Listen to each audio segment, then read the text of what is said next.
नमस्कार।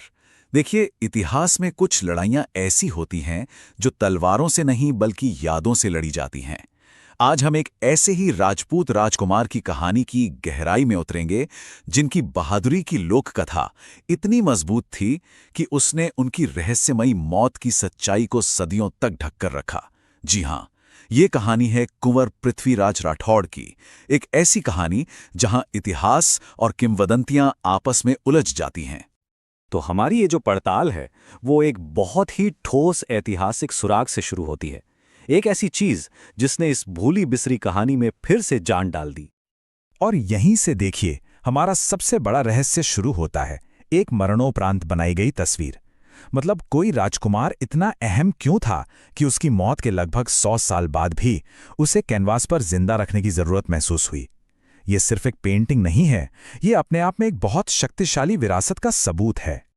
तो ये तस्वीर हमें इस कहानी के नायक के बारे में कुछ बहुत ही ठोस तथ्य देती है। विषय है कुंवर पृथ्वीराज सिंह राठौड़, और ये पेंटिंग 18वीं सदी के बीच में मारवाड़ में बनाई गई थी। लेकिन सबसे अहम जानकारी ये है कि ये उनकी 1667 में हुई मौत के कई दशकों बाद बनाई गई एक मरणोपरांत तस्वीर है। तो एक ऐतिहासिक व्यक्ति से ये कहानी एक लोकनायक की गाथा आखिर बनी कैसे? चलिए, अब हम तथ्यों से थोड़ा आगे बढ़ते हैं और उस किंवदंती को जानते हैं जिसने उन्हें हमेशा के लिए अमर कर दिया। आखिर उनकी बहादुरी की वो कौन सी कहानी है जो आज भी मारवाड़ में सुनाई जाती है और उनकी विरासत को सीने से लगाए हुए है? तो कहानी हमें सीधे मुगल बादशाह औरंगजेब के दरबार के उस तनाव भरे माहौल में ले जाती है। एक ऐसा दरबार जहां शब्दों का वजन कभी-कभी तलवार से भी ज्यादा होता था, और एक मामूली सा दावा भी जिंदगी और मौत का खेल बन सकता था। और फिर आता है कहानी का सबसे बड़ा, सबसे चौंकाने वाला मोड़। महाराजा जसवंत सिंह का वो शेर कोई जानवर नहीं था, बल्कि उनका अपना बेटा, सिर्फ 12 साल का पृथ्वीराज था। जरा सोचिए, उस पल पूरे दरबार में कैसी खामोशी और हैरानी छा गई होगी। और तब उनके पिता के ये शब्द इस मुकाबले को सिर्फ एक तमाशे से कहीं ऊपर ले जाते हैं। ये इसे सम्मान और धर्म की एक परीक्षा बना देते हैं। अब ये लड़ाई सिर्फ ताकत की नहीं रही, बल्कि उसूलों की बन गई थी। और ये उस लोक कथा का चरम है। वो पल जो पृथ्वीराज को एक ऐसी अलौकिक शक्ति वाले नायक के तौर पर स्थापित कर देता है। उनकी जय जयकार होने लगती है और वे बहादुरी का एक जीता जागता प्रतीक बन जाते हैं। तो ये थी उनकी वीरता की लोक कथा। लेकिन जैसा कि हम जानते हैं, हर सिक्के का एक दूसरा पहलू भी होता है। तो चलिए, अब पन्ने पलटते हैं और देखते हैं कि ऐतिहासिक रिकॉर्ड हमें इस राजकुमार की असली किस्मत के बारे में क्या बताते हैं। अब हम लोक कथा की उस शानदार जीत से हटकर एक दुखद हकीकत की तरफ मुड़ते हैं, और ये सवाल इस पूरे विश्लेषण का रुख ही बदल देता है। यहां आकर देखिए, ऐतिहासिक रिकॉर्ड्स में एक विरोधाभास नजर आता है।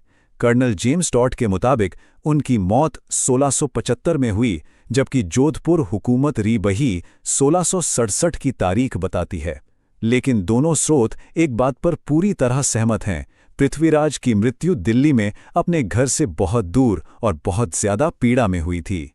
अच्छा, इस कहानी को सही से समझने के लिए खिल्लत का मतलब जानना बहुत जरूरी है।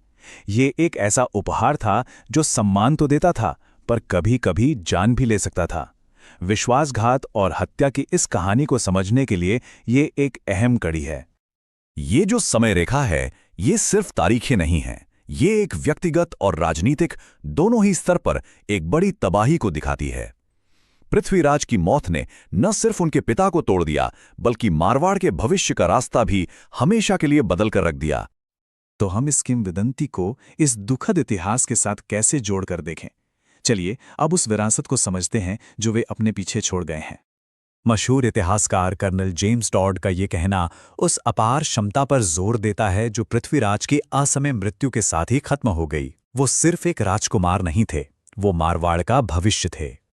तो सवाल उठता है कि ये किंवदंती आखिर बनी क्यों? क्योंकि ये सिर्फ एक कहानी नहीं थी, ये प्रतिरोध का, अपनी बात कहने का एक तरीका था।